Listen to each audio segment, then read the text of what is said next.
Bismillahirrahmanirrahim. Assalamualaikum warahmatullahi wabarakatuh. Alhamdulillahirabbil alamin.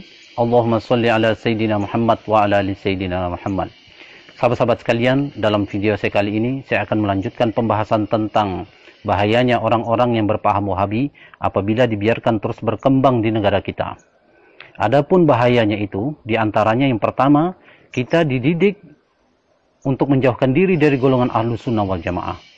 Kemudian yang kedua, kita dididik untuk tidak menghormati orang lain yang tidak sepaham dengan mereka. Yang ketiga, kita dididik untuk terbiasa melihat aib dan keburukan orang lain. Yang keempat, kita dididik untuk tidak menghormati dan memuliakan para habaib. Yang kelima, kita dididik untuk menjauhkan diri dari para ulama, tasawuf, dan ma'rifatullah. Sahabat-sahabat sekalian, baiklah kita akan bahas satu persatu apa maksudnya dari bahaya-bahayanya itu. Bahaya yang pertama adalah kita dididik untuk menjauhkan diri dari golongan Ahlus Sunnah wal Jamaah. Menjauhkan diri bukan berarti menjauhkan diri dari ulamanya, ustadz-ustadznya, tapi menjauhkan diri juga dari buku-buku mereka. Salah satu contoh buku itu adalah buku yang berjudul Kunci Ibadah, di mana buku ini sangat banyak dan mudah kita dapatkan di toko-toko buku dan di pasar-pasar. Mereka sangat meremehkan buku ini dan melarang pengikutnya untuk membacanya. Tanpa kita sadari, kita dalam masalah kecil seperti ini, kita telah dijauhkan dari para ulama Ahlus Sunnah wal Jamaah. Jika kita dan anak-anak keturunan kita sudah masuk dalam paham mereka, maka pasti kita akan jauh ketinggalan dalam ilmu agama. Jika sejak kecil anak-anak kita sudah masuk dalam paham itu, pasti mereka akan takut membaca buku-buku orang-orang Ahlus Sunnah wal Jamaah. Seperti buku-buku yang berisikan doa-doa. Saking takutnya mereka terhadap sesuatu yang bid'ah, sampai-sampai banyak di antara mereka yang tidak hafal doa selamat. Kenapa? Karena mereka anggap bentuk dan susunan doa selamat yang kita baca selama ini pun mereka anggap bid'ah. Kalau Anda tidak percaya dengan apa yang saya sampaikan, silakan Anda coba pengikutnya itu satu persatu. Silakan dites. Pasti banyak di antara mereka yang tidak hafal doa selamat. Kecuali jika mereka pernah menjadi pengikut Ahlus Sunnah wal Jamaah. Itulah bahaya yang pertama. Kemudian bahaya yang kedua, kita dididik untuk tidak menghormati orang lain yang tidak sepaham dengan mereka, meskipun itu orang tua kandung sendiri. Jadi jangan heran jika ada anak kita yang masih kecil, yang masih SD, sudah berani memprotes orang tua, berani memprotes para ulama Ahlus Sunnah wal Jamaah. Tanpa kita sadari sebenarnya mereka telah merusak otak anak-anak kita. Karena belum waktunya mereka diajak untuk memikirkan masalah hilafiyah ini bid'ah dan itu bid'ah. Kemudian letak kebusukan ajaran mereka yang lain adalah kenapa yang diajak lebih banyak anak-anak dan orang-orang awam yang tidak mengerti ilmu agama. Kenapa bukan orang-orang dewasa dan orang-orang alim yang mereka ajak? Oh, ternyata kalau orang-orang dewasa dan orang-orang alim yang mereka ajak bisa membantah dan bisa melawan. Tapi kalau anak-anak dan orang-orang awam yang tidak mengerti ilmu agama, mereka taunya hanya ikut saja apa yang mereka katakan. Maka mulai dari sekarang, setiap anak-anak kita pulang sekolah, baik yang masih SD, SMP, SMA, atau perguruan tinggi, perhatikan gerak-gerik mereka ketika di rumah. Jangan-jangan mereka sudah dimasuki ajaran-ajaran sesat dari guru-guru mereka yang berpaham Wahabi. Jika sudah ada tanda-tanda kesesatan itu, maka cepatlah laporkan kepada kepala sekolahnya agar ditindaklanjuti oleh kepala sekolahnya. Jika kepala sekolahnya cuek atau mungkin takut atau mungkin juga sudah terpengaruh oleh ajaran-ajaran mereka, maka laporkan kepada tokoh-tokoh agama setempat. Tapi jika tokoh-tokoh agama setempat juga cuek, atau mungkin takut, atau mungkin juga sudah terpengaruh oleh ajaran-ajaran mereka, maka coba Anda laporkan kepada mantan Wahabi. Orang yang pernah mengikuti ajaran mereka. Kenapa? Karena orang Wahabi ini, karena mantan Wahabi inilah yang tahu bagaimana cara menghadapi mereka. Jangankan untuk membantah pendapat mereka, sebelum mereka bersuara, mantan Wahabi ini sudah tahu apa isi dalam otak kepala mereka. Sahabat-sahabat sekalian, itulah bedanya kalau mantan Wahabi dan bukan mantan Wahabi.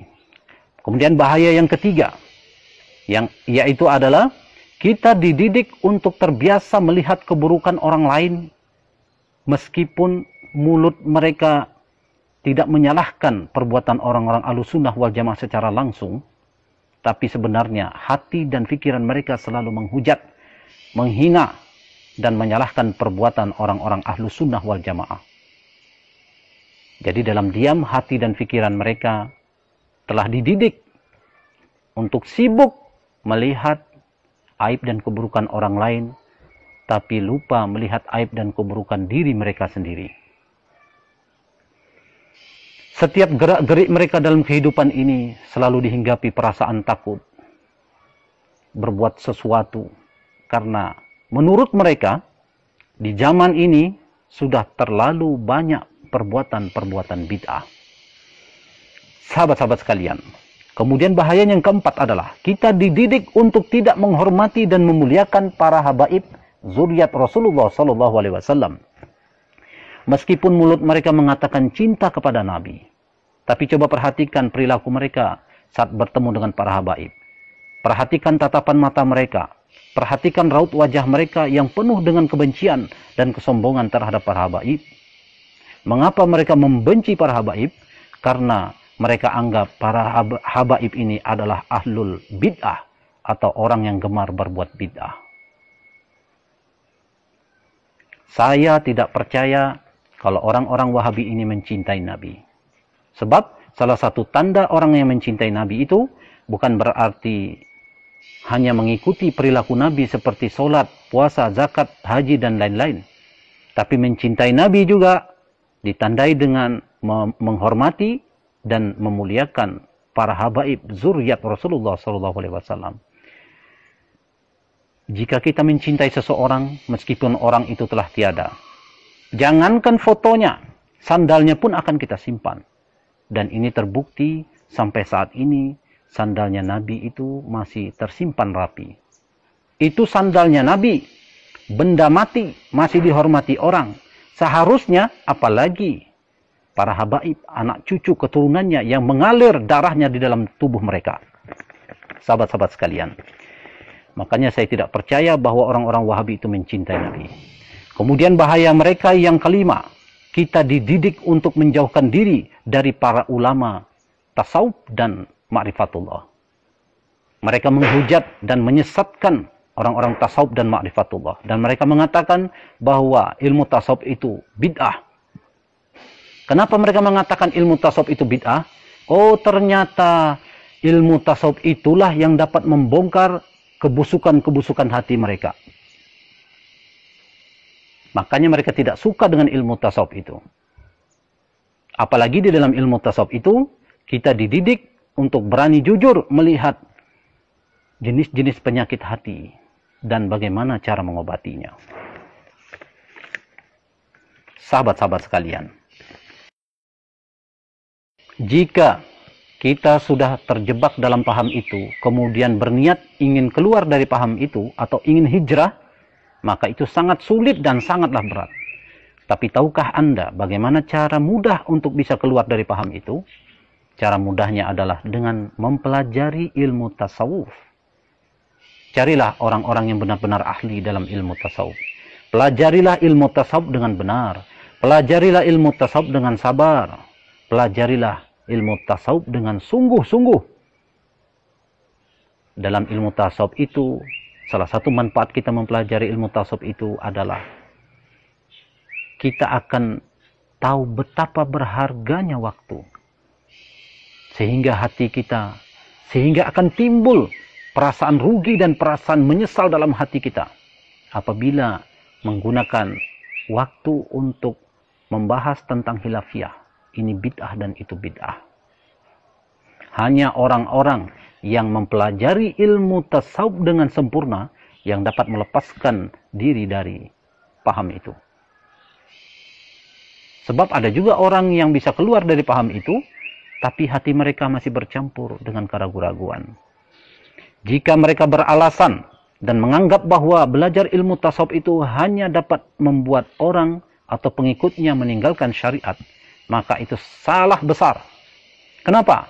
Karena yang salah itu bukan ilmu tasawufnya. Yang salah itu adalah orangnya atau pelakunya yang memang dari awalnya sudah ada bibit-bibit senang memperturutkan hawa nafsu. Sedangkan ajaran-ajaran orang-orang Wahabi ini yang sangat senang menuduh orang lain berbuat bid'ah, itu memang dari awalnya ilmu mereka ini memang sudah salah, sudah sesat dan menyesatkan orang. Kalau ilmunya saja sudah salah, apalagi orang yang mempelajarinya, tentu lebih sesat lagi jalannya. Kalau orang tasawuf yang meninggalkan syariat itu bisa masuk ke dalam neraka jahanam karena perbuatan mereka yang meninggalkan syariat, berarti orang-orang yang berpaham Wahabi ini yang lebih pantas untuk masuk ke dalam neraka jahanam. Kenapa? Karena ketika dilaporkan kepada Rasulullah SAW bahwa ada seorang wanita yang sangat rajin beribadah, malamnya beribadah, siangnya puasa, tapi lisannya sering menyakiti tetangganya. Lalu apa kata Rasulullah? Rasulullah mengatakan, la khaira fiha, hiya min ahlin nar. Tidak ada kebaikan pada wanita itu. Dia akan menjadi penghuni neraka jahanam. Ini artinya meskipun orang-orang Wahabi ini bersyahadat dan melaksanakan syariat, akan tetapi jika mereka mati kemudian tidak sempat bertobat dari perbuatannya yang senang sekali menuduh orang lain berbuat bid'ah, ini bid'ah dan itu bid'ah, padahal bukan bid'ah, pasti mereka akan masuk ke dalam neraka jahanam. Sebab Al-Quranul Karim telah menjelaskan kepada kita bahwa lakum dinukum waliyadin, bagimu agamamu dan bagiku agamaku. Mereka fikir ayat ini hanya berlaku dalam perbedaan agama. Padahal ayat ini juga berlaku antar umat seagama yang berbeda paham, berbeda keyakinan, berbeda mazhab. Mereka sangat banyak yang menghafal ayat ini, tapi tidak pernah mereka praktekkan. Masih juga ucapan-ucapan mereka sering mengganggu orang-orang yang sedang beribadah. Sahabat-sahabat sekalian, bahaya orang-orang yang berpaham Wahabi yang keenam adalah kita dididik untuk senantiasa tertinggal dan senantiasa terbelakang dalam segala bidang kemajuan. Dalam bidang agama contohnya, mereka sangat tertinggal jauh dari golongan ahlu sunnah wal jamaah. Golongan ahlu sunnah wal jamaah selalu menyibukkan diri dengan amalan-amalan sunnah seperti zikir-zikir sampai ribuan kali jumlahnya dalam sehari semalam. Sedangkan mereka menghabiskan waktunya untuk membahas ini bid'ah dan itu bid'ah. 1 menit saja mereka menggunakan waktunya untuk membahas ini bid'ah dan itu bid'ah. Berarti mereka sudah tertinggal membaca kalimat-kalimat zikir ratusan kali jumlahnya. Itu 1 menit. Bayangkan jika 5 menit. Bayangkan jika 1 jam dan bayangkan jika 1 sehari semalam. Jika mereka meluangkan waktu untuk membahas ini bid'ah dan itu bid'ah, bayangkan ruginya mereka. Makanya jangan heran jika orang-orang ahlu sunnah wal jamaah ini yang lebih unggul dalam ilmu agama, dengan zikir-zikir mereka itu yang sungguh-sungguh itu, banyak dari mereka yang menjadi wali-wali Allah. Dan tidak mungkin mereka bisa mencapai derajat wali Allah itu jika Allah tidak meridhoi zikir-zikir yang mereka lakukan. Sedangkan dari orang-orang yang berpaham Wahabi ini, tidak ada satupun dari mereka yang menjadi wali Allah. Mustahil mereka akan mencapai derajat wali Allah. Kemudian contoh ketertinggalan mereka dalam bidang ilmu pengetahuan dan teknologi. Mustahil mereka akan menjadi orang pertama atau menjadi penemu suatu kebaikan yang akan bermanfaat untuk orang banyak. Sebab hati dan pikiran mereka selalu terpusat pada satu jenis pembahasan yang tidak akan pernah selesai. Padahal masalah khilafiyah itu akan mudah diselesaikan dalam waktu yang sangat singkat jika mereka mau memahami dan mempraktikkan satu prinsip yang sangat kuat, yaitu prinsip lakum dinukum waliyadin. Sahabat-sahabat sekalian, di saat suasana hati dan suasana pikiran mereka seperti ini, tanpa ada rasa malu, mereka mau menganggap bahwa diri mereka atau golongan mereka lah ahlu sunnah wal jamaah. Padahal mereka adalah golongan yang sangat tertipu dengan perasaannya. Saking hebatnya tingkat ketertipuan mereka, sampai-sampai membuat mereka tidak sadar bahwa hati mereka dipenuhi kotoran-kotoran dan penyakit-penyakit hati, sehingga mereka tidak dibimbing oleh Allah untuk bisa melihat kebenaran. Sahabat-sahabat sekalian, itulah beberapa bahayanya apabila paham Wahabi ini kita biarkan terus berkembang di negara kita. Maka dari itu kita harus berjuang, bangkit, melawan penyebaran paham mereka. Karena mereka inilah sebenar-benarnya penghambat kemajuan bangsa, baik dalam bidang agama maupun dalam bidang ilmu pengetahuan dan teknologi. Sahabat-sahabat sekalian, saya rasa apa yang telah saya sampaikan tentang bahayanya sudah cukup jelas untuk kita semua dan menjadi pelajaran bagi kita semua agar kita selalu waspada dan menjaga anggota keluarga kita dari penyebaran paham mereka. Dalam kesempatan ini juga saya ingin mengucapkan rasa syukur saya dan terima kasih saya kepada seluruh sahabat yang telah mendukung video-video saya. Jika Anda merasa video ini bermanfaat untuk umat, maka jangan lupa tekan tombol subscribe, like, dan share. Demikian, Assalamualaikum warahmatullahi wabarakatuh.